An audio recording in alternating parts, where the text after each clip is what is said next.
Undang-Undang Kesehatan dan Peraturan Pemerintah Nomor 28 tentang Kesehatan juga sudah tegas memberikan tugas, kewenangan, dan peran terhadap Badan Pengawas Obat dan Makanan untuk mengawasi bukan sekedar supervisi, tapi kita harus memastikan sebagai penjamin atas nama negara harus turun tangan, harus bekerja. Sebab kalau kita biarkan itu seperti pasar bebas, seperti tanpa aturan, maka tidak ada yang bertanggung jawab.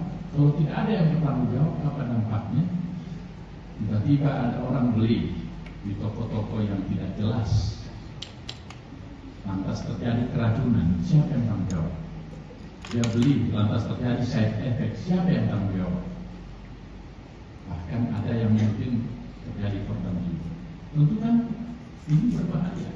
Oleh karena itu berdasarkan tugas kami, kewenangan kami, dan berdasarkan kondisi objektif atas perintah undang-undang dan perintah peraturan pemerintah tadi, Badan POM turun tangan membuat aturan. Aturan itu tentunya adalah merupakan produk hukum yang harus dijalankan. Dengan demikian maka ada kepastian hukum. Kalau sudah ada kepastian hukum, sudah pasti siapa yang bertanggung jawab. Kalau dia berbuat salah ataupun ada dampaknya, akan ada sanksinya, ada manifestasi hukumnya. Apakah itu manifestasi hukum administrasi, apakah manifestasi hukum berupa hukum yang sesuai standar, yaitu penyitaan, penarikan hingga penuntutan, bahkan berlaku juga hukum undang-undang kesehatan yang berupa tuntutan, berupa penjara 12 tahun penjara atau sanksi perdata berupa hukuman 5 miliar per item jenis kesalahan. Nah, kalau kita tidak atur, tidak akan bisa terjerat seperti itu. Jadi filosofi pertamanya kita mengatur itu karena kita ingin melindungi masyarakat. Terus masyarakat mana yang dilindungi? Masyarakat tentu luas. Masyarakat pertama tentu yaitu secara umum masyarakat kita yang akan menggunakan, akan mengkonsumsi produk tersebut. Yang kedua tentu masyarakat pelaku usaha, pelaku industri. Industri apa? Mulai dari yang besar, mulai dari industri obat kita melindungi sebagai stakeholder kita. Yang kedua, kita juga ingin melindungi produk yang berupa distributornya, perusahaan-perusahaan besar farmasi, sampai kepada apotik-apotik. Setelah apotik-apotik tentu toko-toko obat. Nah, karena yang termaktub di sini termasuk bukan hanya instalasi kefarmasian, termaktub di dalam peraturan baru ini termasuk hipermarket, supermarket, dan minimarket, tentu itu termasuk di dalamnya. Nah, aturan ini fungsinya adalah tentu untuk menjaga kesetaraan, tapi sekaligus ada kepastian hukum. Kepastian hukum itu intinya apa? Untuk mengatur, sehingga nanti secara spesifik nanti di sosialisasi akan dijelaskan, saya kira, apa-apa perbedaan yang sebelumnya dengan yang sekarang aturan ini. Pasti setiap aturan baru akan menimbulkan berbagai macam opini. Ada yang setuju, ada yang tidak setuju, ada yang pro, ada yang kontra, tergantung interest dan kepentingannya. Sementara Badan POM tentu berdiri di tengah-tengah sesuai dengan undang-undang dan kewenangan kita. Kita ingin memastikan.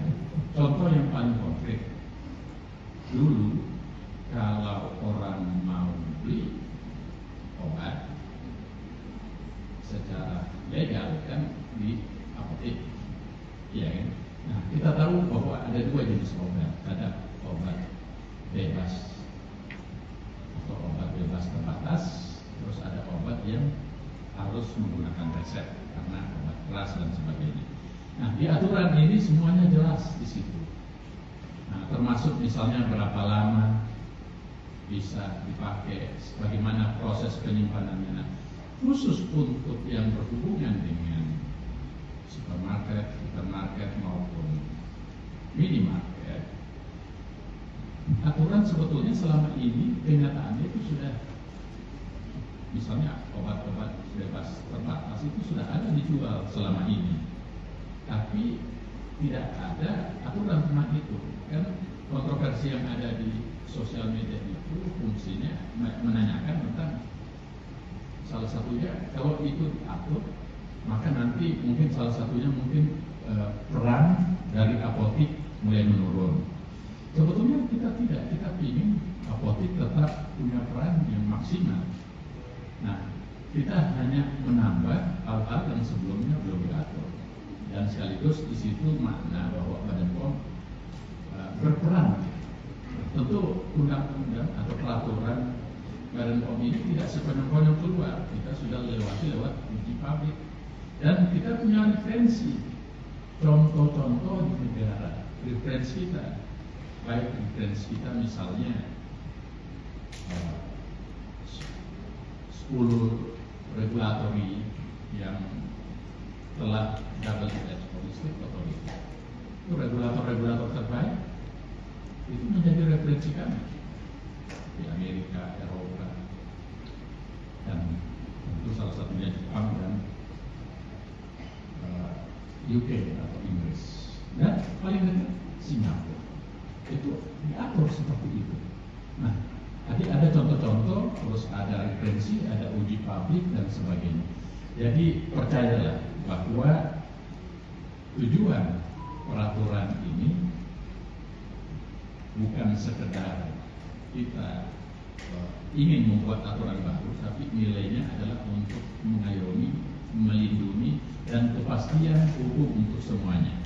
Kepastian hukum dan melindungi masyarakat umum, kepastian hukum dan melindungi pelaku industri apa, mulai dari industri produsen sampai dengan apotek dan sebagainya kita lindungi.